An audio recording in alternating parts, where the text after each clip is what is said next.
ओम साई राम। सुखी, संपन्न और आनंददायी जीवन जीने की राह यानी भगवान श्री साई बाबा का श्री साई सच्चरित, ये पवित्र पावन ग्रंथ। आइए आध्यात्म मार्ग पर चलिए पवार काका के साथ आनंद लेते हैं श्री साई सच्चरित के भावानुवाद का। ओम साई राम। ओम साई राम। भावानुवाद श्री साई सच्चरित हिंदी, उसके दूसरे अध्याय की ओवी नंबर 129 से हम स्टार्ट करते हैं। यदि न मिलती है सूचना समय पर, मेल मिलती नहीं दादर पर, यह चंचल मन में न जाने फिर कैसी आशंकाएं उठती। यदि यह सूचना मुझे समय पर नहीं मिलती, वो यवन सदगृहस्थ ने मुझे अगर ये जानकारी नहीं दी होती तो मैं तो दादर स्टेशन पर ही रुक जाता और रेलगाड़ी तो निकल जाती। और मेरे मन में फिर से एक बार नाना प्रकार की आशंकाएं उठ खड़ी हो जाती कि अरे यार ऐसा कैसा हो रहा है। परंतु उसी दिन यात्रा योग होवे साध्य था ऐसा सुयोग, अतः बीच में ही ये कथा भाग हुआ घटित मनोचित ने मन को उचित लगने वाला, मन भावन, मन को भाने वाला। शिरडी जाने का मेरा योग यह निश्चित ही था, ऐसा अभी प्रतीत होने लगा। क्यों? क्योंकि इसलिए तो उस यवन से भेंट होके मेरे मन भावन प्रसंग घटित हुआ। उससे जिसकी मुझे बिल्कुल कल्पना ही नहीं थी। मैं तो दादर में उतर जाता और वहां बैठ जाता और मेल तो निकल जाती, लेकिन मुझे वहां क्या मिला? समय पर सूचना वो मुस्लिम सदगृहस्थ ने दी। अब ये देखिए योजना, इसके पीछे अपना भक्त अपने पैरों तक लाने तक बाबा क्या क्या करते देख लीजिए।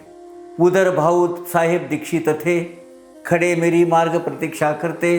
प्रातः 9-10 बजे प्रवेश किया शिरडी में। इस तरह मैं मनमाड गया, मनमाड से कोपरगांव से शिरडी। दूसरे दिन सवेरे मैं 9-10 बजे के करीब वहाँ पहुँचा। वहाँ भाऊ साहेब दीक्षित यानी ये हरि सीताराम दीक्षित, काका साहब दीक्षित के बड़े भाई बंधु, ये जो है ये मेरी राह देख रहे थे। उनको संदेशा भेजा गया था कि मैं आ रहा हूँ।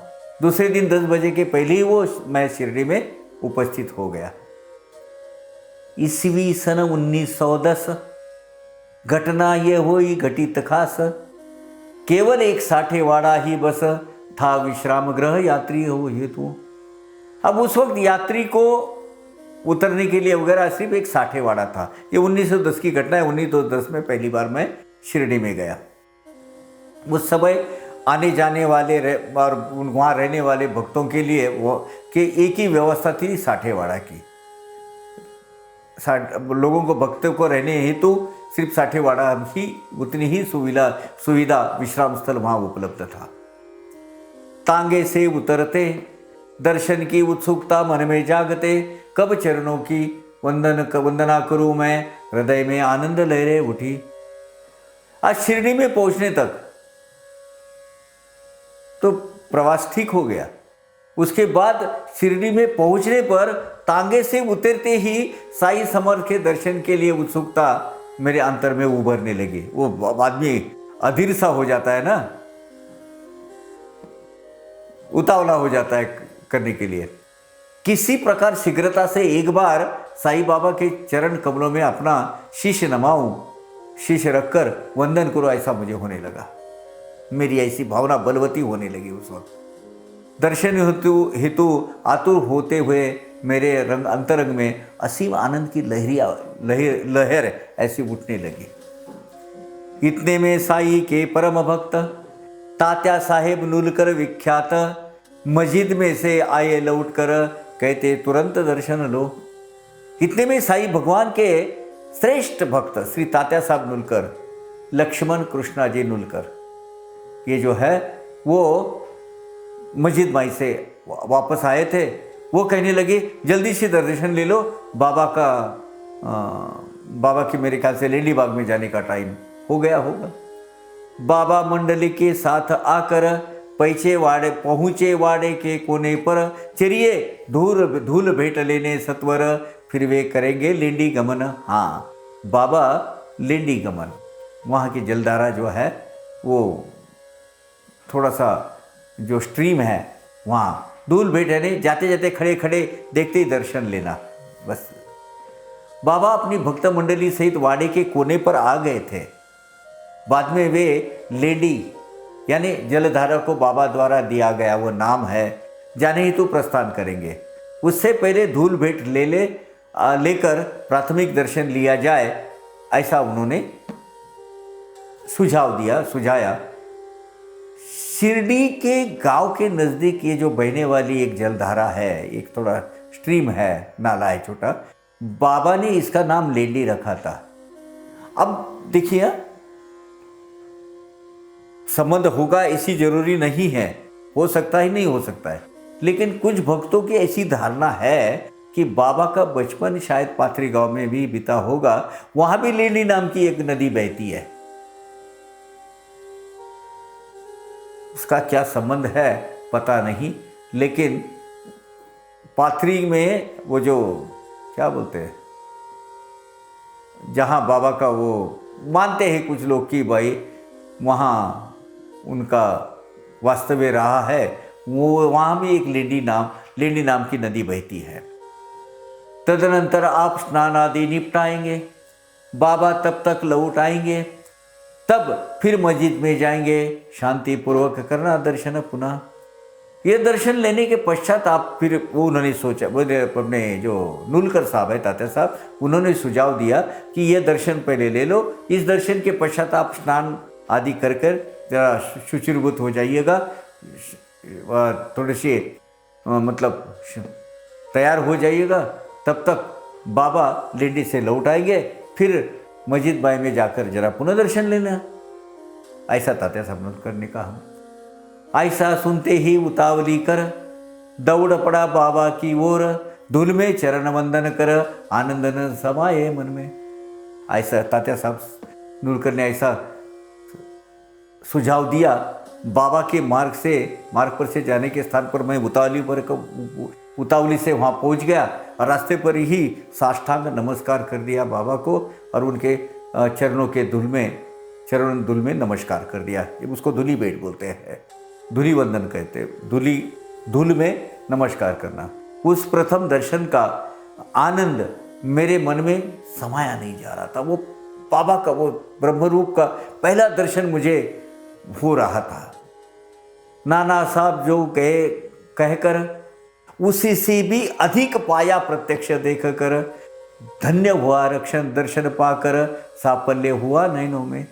अब नाना साहब चांदोरकर ने बाबा का जो वर्णन किया था, साई समर्थ की महिमा जो उन्होंने मुझे बताई थी, जो बखान किया था, उन्होंने जो बयां किया था, उससे कई गुना ज़्यादा मैं वहाँ वो दर्शन से पाया मैंने। बाबा के दर्शन होने से मेरा जीवन सफल हो गया, आंखों की प्यास बुझ गई और मेरा मानो इस जन्म कृतार्थ हो गया। मेरा जन्म कभी न देखी न सुनी हुई मूर्ति निहार कर दृष्टि तृप्त हुई, भूख प्यासी सारी मिट गई, सारी इंद्रिया बनी तटस्थ। मैं एकदम ऐसी अवस्था, मेरी ऐसी बधिर सी अवस्था हो गई। अब तक कभी न देखा हुआ साई का वो ब्रह्मरूप प्रत्यक्ष देखकर नयन तृप्त हो गए मेरे। इससे पहले ना तो मैंने बाबा के इस सुंदर रूप का कभी इस विषय में कभी सुना था और ना कभी देखा था, ना उनके दर्शन किए थे। मेरी सारी भूख प्यास पूरी मिट गई और मैं आश्चर्य भरे नज़र से बड़ा आश्चर्यचकित होकर स्तब्ध हो गया। मैं मति मेरी काम नहीं करने लगी, कुंठित हो गई मेरी। पाया साई चरण स्पर्श, प्राप्त हुआ जो परामर्श, यानी परामर्श यानी आत्मीयता से की गई मेरी पूछ परख। वही इस जीव का परम उत्कर्ष, जन नवजीवन आरंभ वही से। परम उत्कर्ष, क्या घड़ी थी वो, क्या क्या वो समय जिस वो चंद लय में थे। जिस क्षण मैंने साई समर्थ का दर्शन, बाबा का चरण स्पर्श, जिस जिस वक्त मुझे वो प्राप्त हुआ, बाबा के द्वारा बड़ी आत्मीयता से मुझसे जो पूछताछ की गई, उससे मैं अभिभूत होकर अपने जीवन की सर्वश्रेष्ठ उत्कर्ष अवस्था मुझे प्राप्त हुई, ऐसा मेरा मानना है। ना ही ऐसी बड़ा दृढ़ विश्वास और मेरी धारणा है। उसी क्षण से मेरा जीवन के प्रति अपना रुख ही बदल गया, मेरा एटीट्यूड चेंज हो गया, मुझे एक नया जीवन सा प्राप्त हो गया। हेमाडपंत जी अपना ये अनुभव बयान करते हैं। जिनके कारण पाया यह सत्संग, पाया सुख मैंने अंग प्रत्यंग, वे उपकार करके अव्यंग रहेंगे अभंग मुझ पर। जिनके कारण मुझे इस संत का सत्संग प्राप्त हुआ, सत्संग का लाभ प्राप्त हुआ, जिनके कारण मेरी चित्तवृत्ति पूरी प्रफुल्लित हो गई, उन महान व्यक्तियों के उपकार मुझ पर सतत अभंग बने रहेंगे, यही मेरी भावना है। ये भावना उन्होंने नाना साहब चांदोरकर और काका साहब दीक्षित के प्रति व्यक्त की हुई है, क्योंकि उन्होंने इनको प्रेरित किया बाबा के दर्शन लेने के लिए। जिनके कारण यह परमार्थ उभरे, वे ही खरे स्नेही आप्तजन मेरे, सगे संबंधी समधी तोल न उतरे, ऐसा निज चित्त में मानूं मैं, ऐसा निज चित्त में मानूं मैं। जिनके कारण मुझे ये परमार्थ मार्ग प्राप्त हुआ, वे ही मेरे सच्चे आत्मीय, वे ही मेरे सच्चे बंधु है, वही मेरे जरे सगे संबंधी है। जिन उनके समान और दूसरे कोई सगे संबंधी नहीं हो सकते मेरे, ऐसा मेरी मनपूर्वक तहे दिल से मान्यता है। कितना उनका उपकार करना न जानूं मैं प्रत्युपकार, अतः केवल हाथ जोड़कर सिर नवाऊं चरणों में। जिनके कारण मुझे साई समर्थ का दर्शन हुआ, मुझ पर उनके अनंत उपकार है। उनके इन उपकारों का ऋण से मैं मुक्त नहीं हो सकता। इनके ऋण में उनके समान उपकार कर उसका मतलब यानी वापस नहीं कर सकता, उनको वो चुका नहीं जा सकता मुझसे, इतने उपकार है उन पर। मैं केवल हाथ जोड़कर सदा उनके चरणों में अपना माथा टेकता रहूँगा। यही मेरे जीवन में जो मुझे उपलब्धि प्राप्त हुई, वो इन्हीं के कारण हुई। सदा उनके ऋण में ही मैं रहूँगा, यही उचित है मेरे लिए। लाभ साई दर्शन का पाया, विकल्प मेरे मन का गया, साई सानिध्य की प्राप्ति पाया, प्रकट हुआ परमानंद। श्री साई दर्शन के समर्थ के दर्शन का लाभ मुझे प्राप्त हुआ। श्री साई समर्थ के दर्शन का लाभ मुझे प्राप्त हुआ। मेरे मन में जो भी संकल्प विकल्प थे तथा जो भी कोई उलझने थी, वो पूरी समाप्त हो गई और साई सत्संगति का अवसर मुझे प्राप्त हुआ। मुझे से ये सर्वश्रेष्ठ परम आनंद की अनुभूति वो लगती है। साई दर्शन की यही नवलाई, दर्शन से वृत्ति बदल गई, जली पूर्व कर्मों की होली, विषयों प्रति निरसता धीमे धीमे। साई समर्थ के दर्शन के मात्र से मेरी चित्तवृत्ति में अचानक बदलाव आ गया, आश्चर्यजनक बदलाव आने लगता है। पिछले कर्मों का प्रभाव शीघ्र मंद पड़ने लगता है। पूर्वायु की जो विचारधारा है वो धूमिल होने लगती है। विषय भोगों का आकर्षण मुझे धीरे धीरे समाप्त हो जाता है। साई दर्शन की यही विशेषता है। जीवन का सही उद्देश्य नहीं, जीवन जीने का कारण मिल जाता है साई दर्शन से। पूर्व जन्मों का पाप संचय कृपावलोकन से हुआ अक्षय, आशा उपजी आनंद अक्षय धरते चरण साई के। साई समर्थ के कृपावलोकन से तथा उनके एक कृपा कटाक्ष से, मेहर नज़र से पूर्व जन्म के पूरे पापों के राशि नष्ट हुई। साई दर्शन से मेरे मन में आशा की एक नई किरण जाग गई। नई उम्मीदें मेरे मन में जाग उठी और उनके चरणों में मुझे कभी भी समाप्त नहीं होगा ऐसा असीम आनंद प्राप्त हुआ। भाग्य से पाया चरण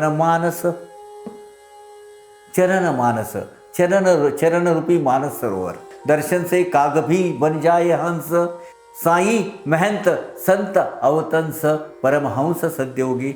अब इसमें थोड़े से कठिन जटिल शब्द है, पहले उसका अर्थ समझते हैं।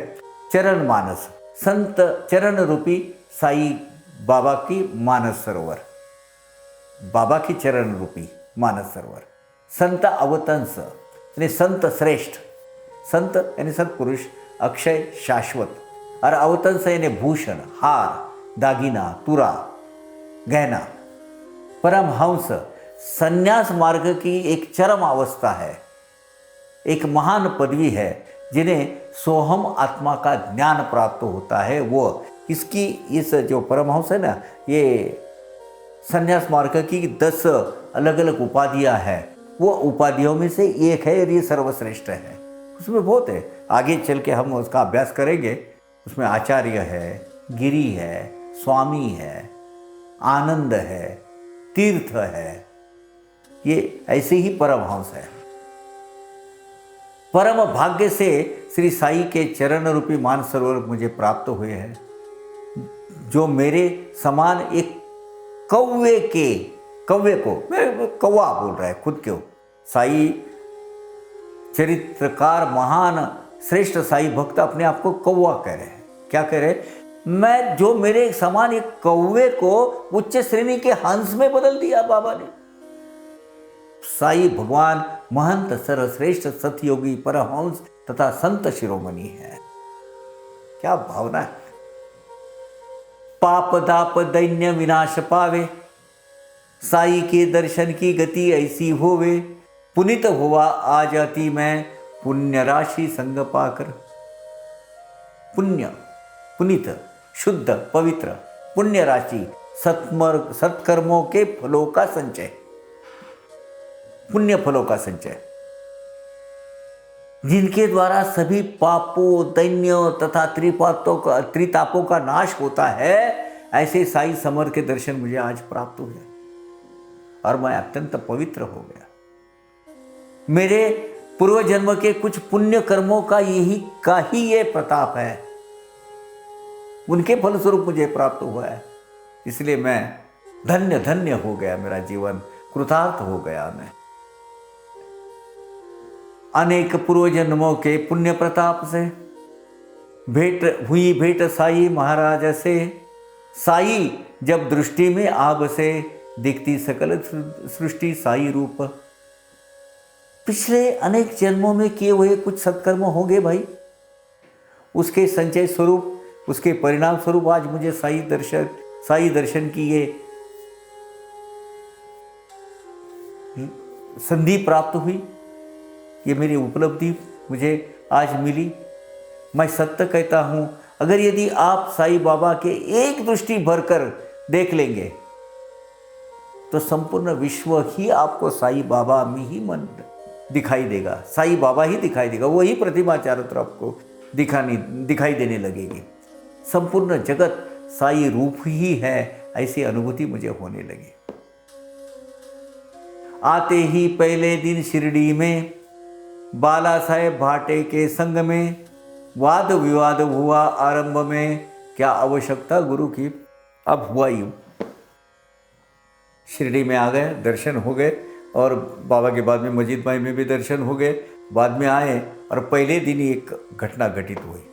पहले ही दिन शिरडी में जैसे आए तो वहाँ एक स्वेच्छा निवृत्ति लेकर घर में बसे हुए थे बाला साहेब भाटे थे। वो वहीं रहते थे बाबा के चरणों में। तो बाला साहब भाटे के संग में वाद विवाद विसंवाद बोल सकते हैं उसको, वाद से विवाद आरंभ में होना शुरू हो गया। और मेरा पक्ष ये था, क्या आवश्यकता गुरु की। आते ही पहले दिन शिरडी में बाला साहेब भाटे के संग में वाद विवाद हुआ आरंभ में, क्या आवश्यकता गुरु की। पहले ही दिन बाबा के इंग्लिश सिंह भक्त बाला साहेब भाटे, उनके साथ मैं आर्ग्यूमेंट करने लगा, क्या गुरु की क्या आवश्यकता है। इसमें इस विषय में चर्चा करते करते वाद विवाद आरंभ हो गया। बाला साहब भाटे ये मैंने जैसे कहा मामलेदार थे, बाबा के दर्शन से प्रेरित होकर वे सर्वार्थ से सब कार्य मुक्त होकर बाबा सहकुटुंब शिरडी में आकर बसे गए थे। इसका उल्लेख आगे